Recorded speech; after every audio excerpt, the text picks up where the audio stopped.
नमस्कार दोस्तों, स्वागत है आप सभी का एक बार फिर से। दोस्तों, अगर आप अपनी लाइफ में कुछ नया सीखना चाहते हैं तो चैनल को सब्सक्राइब जरूर करिएगा। दोस्तों, भगवान श्री हरि विष्णु जी और माँ लक्ष्मी की कृपा पाने के लिए एकादशी सबसे बड़ा व्रत माना जाता है।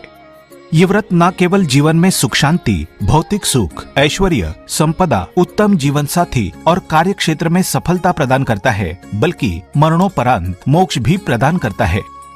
हर एकादशी व्रत का एक अलग और खास महत्व होता है। आज के वीडियो में हम बताएंगे गौमाता से संबंधित एक उपाय जिससे आपको मिल सकता है अक्षय यानी कभी ना समाप्त होने वाला धन प्राप्त करने का वरदान। अगर हिंदू धर्म की माने तो ऐसी मान्यता है कि गाय की सेवा अगर निस्वार्थ भाव से की जाए तो घर में लक्ष्मी का वास होता है। वैसे तो युगों से चला आ रहा है कि गाय को हम कुछ न कुछ खिलाते जरूर हैं। गाय को सनातन धर्म में लक्ष्मी स्वरूप भी माना गया है। कहा जाता है कि गाय की सेवा करने से घर परिवार सुखी और संपन्न रहता है। जिस घर में गाय की सेवा निस्वार्थ भाव से होती है उस घर में लक्ष्मी जी की कृपा हमेशा बनी रहती है, और जिस घर में गाय की सेवा नहीं होती अचानक से किसी भी प्रकार की वहां पर विघ्न बाधाएं आती रहती है। वैसे तो कुछ लोग शहरों में भी रहते हैं, महानगरों में रहते हैं, तो वहां पर गाय पालना संभव ही नहीं है, लेकिन गाय को वहां पर भी रोटी जरूर खिलाई जाती है। लेकिन कई बार गाय को खिलाने में कुछ भूल हो जाती है। तो कौन सी वो 3 चीजें हैं जो गाय को नहीं खिलानी चाहिए, आज हम आपसे इस वीडियो में साझा करेंगे। लेकिन दोस्तों, उससे पहले आपसे रिक्वेस्ट करते हैं कि वीडियो को लाइक जरूर करिएगा, दोस्तों को शेयर कर दीजिएगा, और अगर आपने अभी तक चैनल को सब्सक्राइब नहीं किया है तो चैनल को सब्सक्राइब करके बेल आइकन जरूर दबाइएगा। दोस्तों, गाय के अंदर सभी देवी देवताओं का निवास माना जाता है। तो आप सुबह जो पहली रोटी बनती है वो अगर गाय को खिलाते हैं तो देवी देवताओं का आशीर्वाद मिलता है। गाय को गुरु के साथ जोड़ा गया है, यानी गुरु ग्रह के साथ, बृहस्पति ग्रह के साथ। इसलिए गुरुवार के दिन गाय को रोटी पर एक चुटकी हल्दी डालकर खिलाएं तो सुख संपत्ति, धन, ऐश्वर्य बढ़ता है, दुष्ट ग्रह शांत हो जाते हैं। जो लोग मानसिक रूप से परेशान हैं, वो गाय को रोटी पर थोड़ा सा गुड़ रखकर खिलाएं तो सकारात्मक ऊर्जा आती है, टेंशन खत्म होती है, स्वास्थ्य अच्छा रहता है। और अगर आपको लगता है कि आपके सभी ग्रह खराब है तो ऐसे में गाय को पहली रोटी रोज खिलाएं। सभी ग्रह धीरे धीरे शुभ हो जाएंगे। कभी कभी जीवन में लंबे समय से कोई शुभ मंगल कार्य नहीं हो रहे होते, तब ऐसे में आप गाय को रोटी खिलाएं। गाय के मस्तक को छूकर अपनी मन्नत कहें, प्रणाम करें, पैर छुएं तो आपकी मन्नत जरूर पूरी होगी। तो ये था गाय को आप क्या खिलाएं उसके बारे में। लेकिन गाय को क्या नहीं खिलाना चाहिए, अब हम वो जानते हैं। गाय को रोटी तो हर कोई खिलाता है। अब ये रोटी बासी बिल्कुल भी नहीं होनी चाहिए, यानी कि एक दिन पहले की जो रोटी बनी रहती है और आप दूसरे दिन सुबह सुबह खिला देते हैं, वो नहीं खिलानी चाहिए। कई बार आप रोटी बना लेते हैं और उस दिन गाय मिलती नहीं तो रोटी रखी रह जाती है। फिर वो अगले दिन गाय को खिलाने से गाय का अपमान माना जाता है, वो रोटी बासी कहलाती है। इसलिए गाय को एक दिन पहले की बची हुई रोटी कभी नहीं खिलानी चाहिए। सड़ी गली चीजें, खराब चीजें गाय को मत खिलाइए, इससे घर में परेशानी आती है। अगर आप ऐसा करते हैं तो अपनी आदत को बदलिए, क्योंकि इससे घर में तकलीफ आती है। गाय को हरा चारा तो हर कोई खिलाता है। हरा चारा आप खिलाते समय एक बात का ध्यान रखें, गाय को सबसे ज्यादा पीपल का पत्ता लोग खिलाते हैं, पर पीपल का पत्ता आप खुद से तोड़कर मत खिलाइए। दूसरी बात, आप घर में सब्जी लाते हैं तो साग आ जाता है, तो उसमें से अच्छी चीजें तोड़कर रख के बचा कुचा आप गाय को ना खिलाएं। आप जो देंगे वो गाय खा लेगी, लेकिन थोड़ी सी कुछ अच्छी चीजें मिलाकर गाय को खिला दीजिएगा तो ज्यादा फायदा होगा। गाय को दूध नहीं पिलाना चाहिए। आप दही चावल खिला सकते हैं, लेकिन दूध ताजा हो या बचा हुआ भूलकर भी गाय को मत पिलाइए। तो 3 चीजें गाय को नहीं खिलानी है। एक तो बची कुची रोटी नहीं खिलानी है। कोई भी अनाज बच जाए उसे दूसरे दिन गाय को नहीं खिलाना है। जैसे चावल बच जाता है, रोटी बच जाती है। और आप अगर चारा खिलाते हैं उन्हें तो सड़ा गला मत खिलाइए। और अगर खिलाते हैं कोई चीज तो उसके साथ कुछ अच्छी चीजें मिला लें। और गाय को दूध भी नहीं पिलाना है। ये चीजें बिल्कुल भी नहीं खिलाएं, नहीं तो घर में गरीबी आती है। माता लक्ष्मी आपके घर में वास करना छोड़ देती है। 84 लाख योनियों के सफर करके आत्मा अंतिम योनि के रूप में गौ का रूप धरती है। गाय लाखों योनियों का वो पड़ाव है जहां आत्मा विश्राम करके आगे की यात्रा शुरू करती है। दोस्तों, गाय का कोई अपशगुन नहीं होता है। जिस भूभाग पर मकान बनाना हो वहां पर अगर आप 15 दिन के लिए गाय और बछड़ा बांध देते हैं तो वो जगह पवित्र हो जाती है। भूभाग से बहुत सारी आसुरी शक्तियों का नाश हो जाता है, क्योंकि गाय में सकारात्मक ऊर्जा का भंडार माना गया है। गाय का मार्ग रोकना। अगर आप कहीं भी जा रहे हैं और गाय माता आपका मार्ग रोक दें तो ये बहुत ही शुभ माना जाता है। गाय और बछड़े का दर्शन एक साथ आपको हो जाए तो आपकी सफलता का प्रतीक माना जाता है। अगर आपके घर के आसपास गौ घूमती रहती है तो इसका मतलब है कि आपके घर से काफी सारे संकट अपने आप ही दूर होने वाले हैं और समृद्धि पूर्वक जीवन आपको मिलता है। गाय के समीप आप अगर जाते हैं तो संक्रामक रोग, कफ, खांसी, सर्दी, जुकाम आदि का ग्रेजुअली अपने आप ही बिना दवाइयों के भी नाश हो जाता है। अगर आपको गाय अचानक से पूंछ मार देती है तो ये बहुत ही शुभ संकेत माना गया है।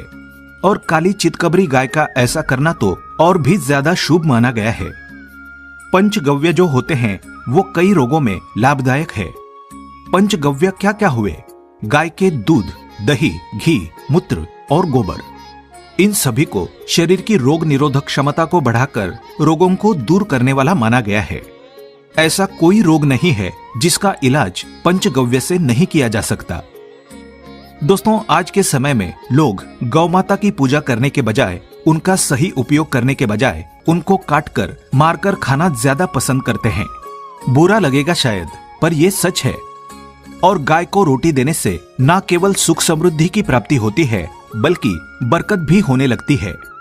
अगर आप गौ को पाल सकें तो अच्छी बात, लेकिन आज के मॉडर्न युग में जहां लोगों की शायद खुद की घर में रहने की जगह नहीं है, ऐसे में गौ को रखना थोड़ा कठिन और महंगा हो सकता है। ऐसे में आप गौ को रोटी दें। कम से कम रोटी दे करके आप सुख समृद्धि को प्राप्त कर सकते हैं। आपके घर में बरकत होने लगती है। हमारे बुजुर्ग हमेशा से कहते आए कि गाय को रोटी खिलानी चाहिए, लेकिन समय स्थिति के चलते गाय की सेवा हर कोई नहीं कर पाता। लेकिन कम से कम रोटी तो आप खिला सकते हैं। अगर रोटी भी नहीं खिला सकते, जैसे काफी सारे जो हमारे भाई बहन मलेशिया वगैरह में, लंदन वगैरह में बैठे हैं, उनको गायें नहीं मिलती है। वो पूछते हैं कि हम कैसे गौ सेवा करें। आप ऐसा कर सकते हैं, आप गौ के नाम के पैसे निकालते जाएं और फिर आप चाहें तो कभी इंडिया आए तो आप गौशाला में दान दे दें, या फिर आप चाहें तो वहीं पर किसी गरीब को गौ के नाम की रोटियां खिलाएं। किसी भी अनाथाश्रम में चले जाएं, किसी वृद्धाश्रम में चले जाएं, किसी भी दूसरे सफेद पशु को आप भोजन कराएं। ये भी आपके लिए बहुत अच्छा होने वाला है। कम से कम रोटी जरूर खिलाएं। हमारे देश में कई जगह देखा गया है और कई लोगों का प्रश्न आता है कि हम झूठी रोटी गाय को देते हैं, क्या ये सही है या गलत है? हम झूठा खाना, बचा हुआ खाना गाय को खिलाते हैं, यानी जो बच जाता है वो गाय के हवाले कर दिया जाता है। तो आपको बता दें दोस्तों, रामायण काल में गौ माता को एक श्राप मिला था। उसी की वजह से आज उनके साथ ऐसा हो रहा है। उसी श्राप की वजह से गौ माता में देवी देवताओं का वास होने के बाद भी उनको झूठा खाना पड़ता है। यहाँ तक कि पॉलीथीन्स भी खाते हैं, हालांकि ये किसी भी लिहाज से सही नहीं है। आपको बता दें, वाल्मीकि रामायण में सीता द्वारा पिंडदान देकर दशरथ की आत्मा को मोक्ष मिलने का संदर्भ आता है। जो लोग जानते होंगे वो जानते हैं कि वनवास के दौरान भगवान राम, लक्ष्मण और सीता पितृपक्ष के दौरान श्राद्ध करने के लिए गया धाम पहुंचे। वहां श्राद्ध कर्म करने के लिए जरूरी सामग्री जुटाने राम और लक्ष्मण तो चले गए और सामान लेकर नहीं आए। इधर दोपहर हो गई, पिंडदान का समय निकलता जा रहा था। सीता माँ घबराने लगी। तभी दशरथ की आत्मा ने पिंडदान की मांग कर दी। अब गया जी के आगे फल्गु नदी पर अकेली सीता जी मुश्किल में पड़ गई। उन्होंने फल्गु नदी के साथ वट वृक्ष, केतकी के फूल और गाय को साक्षी मानकर बालू का पिंड बनाया और स्वर्गीय राजा दशरथ अपने ससुर के निमित्त पिंड दान कर दिया। थोड़ी देर में भगवान राम और लक्ष्मण जब लौटे तो उन्होंने कहा कि समय निकल जाने के कारण मैंने पिंड दान कर दिया। बिना सामग्री के पिंडदान कैसे हो सकता है? इसलिए राम जी ने सीता माँ से प्रमाण मांगा। तब सीता माता ने कहा कि जो फल्गु नदी की रेत है, केतकी के फूल है, गाय है और वटवृक्ष है, जो मेरे द्वारा किए गए श्राद्ध कर्म की गवाही दे सकते हैं। इतने में फल्गु नदी, गाय और केतकी के फूल तीनों इस बात को मुकर गए। उन्होंने कहा, सीता माँ झूठ बोल रही है, सिर्फ वटवृक्ष ने सही बात कही।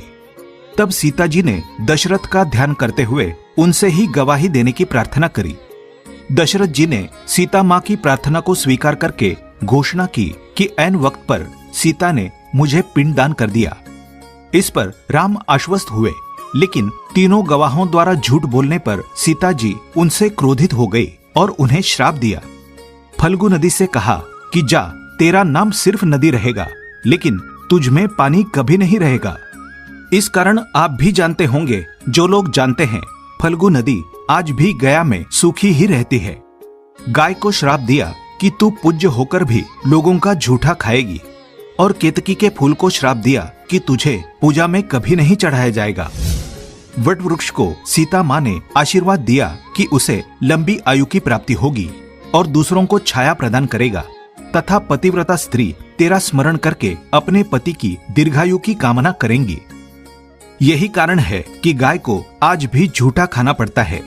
केतकी के फूल को पूजा से निषिद्ध बताया गया है। फल्गु नदी के तट पर जल नहीं है। सीता कुंड में पानी के अभाव में सिर्फ बालू या रेत में पिंडदान किया जाता है। दोस्तों, शास्त्रों के मुताबिक गौ माता में सारे देवी देवता निवास करते हैं। 33 कोटि देवी देवता और पितर का निवास होता है। अगर आप भी किसी मंदिर में नहीं जा सकते, पूजा पाठ नहीं करते हैं, कहीं जाकर के ग्रह दोषों का उपाय नहीं कर सकते हैं, तो आपको गाय को एक रोटी जरूर खिलानी चाहिए। हमेशा कहते हैं पहली रोटी गाय की। अगर आप भी खिलाते हैं तो दुनिया के सारे सुखों को प्राप्त कर सकते हैं। आपने अक्सर ही सुना होगा कि रसोई में पहली रोटी जो भी बने गाय को दे देनी चाहिए। हर रोज गाय को एक रोटी देने से आपके जीवन के सभी दुख दर्द दूर हो जाते हैं। खाना बनाते वक्त हमेशा पहली एक रोटी गाय की निकाल दें। इसके बाद ही परिवार के बाकी सदस्यों के लिए आपको रोटियां सेकनी चाहिए। कोशिश करनी चाहिए कि गाय की उस रोटी में थोड़ा सा हल्दी मिला दें। इससे गाय को रोटी खिलाने का अपार फल प्राप्त होता है। अगर गुरुवार का दिन हो तो लोई ले लें। सने हुए आटे की एक छोटी सी लोई बना लें और उसमें हल्दी मिलाकर गाय को खिला दें। आपके जीवन में शुभता आती है, वैभव आता है, धन संपत्ति का वास होता है। आप जो भी हासिल करना चाहते हैं जिंदगी में, तो आप देखेंगे कि तुरंत आपको मिनटों में वो हासिल हो जाता है। इसी तरह से आपको नमक का एक उपाय बताते हैं। नमक क्या है? नमक के बिना तो हर स्वाद अधूरा है, और साथ ही साथ अगर नमक ना हो जीवन में तो स्वादहीन हो जाता है। जितना हम खाने में नमक को इम्पोर्टेंट मानते हैं, उतना ही ज्योतिष में नमक को इम्पोर्टेंट ही माना जाता है और इसे कर्ज की वस्तु माना गया है। किसी का नमक खाने का अर्थ क्या होता है? उसका कर्जदार होना। आपने सुना ही होगा, नमक का कर्ज अदा करना है। इसलिए अगर आप जीवन को सुगम बनाना चाहते हैं, सरल बनाना चाहते हैं, तो नमक का एक आसान सा प्रयोग आपको आज हम बताएंगे। आप देखिए कि कितने आपको पॉजिटिव परिणाम मिलते हैं, और इतना आसान है कि इसके लिए आपको अतिरिक्त मशक्कत करने की कोई जरूरत नहीं है। सिर्फ आपको अपने घर में बनी सबसे पहली रोटी लेनी है और उस पर थोड़ा सा नमक रख दें। अब आप पूछेंगे कौन सा नमक रखें? तो सबसे बेस्ट है आप सादा नमक, ढीली वाला नमक, सस्ता नमक जो भी है वो रखें। काला नमक नहीं रखना है, आपको सफेद नमक ही रखना है। तो नमक रख लें और फिर इस रोटी को किसी कपिला गाय को आपको दे देनी है। कपिला गाय यानी सफेद रंग की गाय को आपको खिला देना है। अगर आपको कपिला यानी सफेद गाय नहीं मिलती है तो आप ये रोटी किसी भी गाय को खिला दें। मगर यदि आपको कोई ऐसी गाय दिख जाए, सबसे पहले सफेद गाय को ही खिलाना प्रीफर करें। आपको बता दें दोस्तों, ये उपाय आपकी हर समस्या को जड़ से दूर कर देता है। चाहे आपके घर में कोई बड़ी कलह हो, कोई पारिवारिक वाद विवाद हो, इस उपाय को करके आपके घर में सुख का वास होने लगता है। जो भी धन की कमी हो, बच्चों की पढ़ाई हो, करियर में सफलता हो, सभी मुश्किलें आपके जीवन की दूर होने लगती है। लेकिन गाय को रोटी देते वक्त मन में ऐसा कोई भाव ना लगाकर रखें कि हम रोटी खिलाते हैं या फिर हम बहुत बड़े दानी हैं। अन्यथा इस स्थिति में पुण्य फल की प्राप्ति होना संशय वाली स्थिति देता है। गाय को रोटी खिलाने से नियम से बरकत के अलावा आप देखेंगे धन संपत्ति में दिनों दिन बढ़ोतरी होने लगती है और आपके घर के ग्रह दोषों से आपको मुक्ति मिलती है। अगर आपके भी घर में धन की कमी है तो आपको ये उपाय जरूर करना चाहिए। किसी भी दिन करें। अगर सावन का पवित्र महीना है तो हर दिन शुभ है। आप जिस दिन चाहें उस दिन से कर सकते हैं और आप देखेंगे इस उपाय को करने से आपके घर से धन की कमी बिल्कुल झट से दूर हो जाती है। तो ये उपाय आप जरूर कर लीजिए। आज के लिए बस इतना ही। दोस्तों, अगर आपको ये वीडियो पसंद आया है तो वीडियो को लाइक करिएगा, दोस्तों को शेयर जरूर करिएगा और चैनल को सब्सक्राइब करके बेल आइकन जरूर दबाइएगा ताकि आने वाला नॉलेजेबल वीडियो आपको सबसे पहले मिले। दोस्तों, मिलते हैं अगले वीडियो में। तब तक के लिए good bye and thanks for watching my video.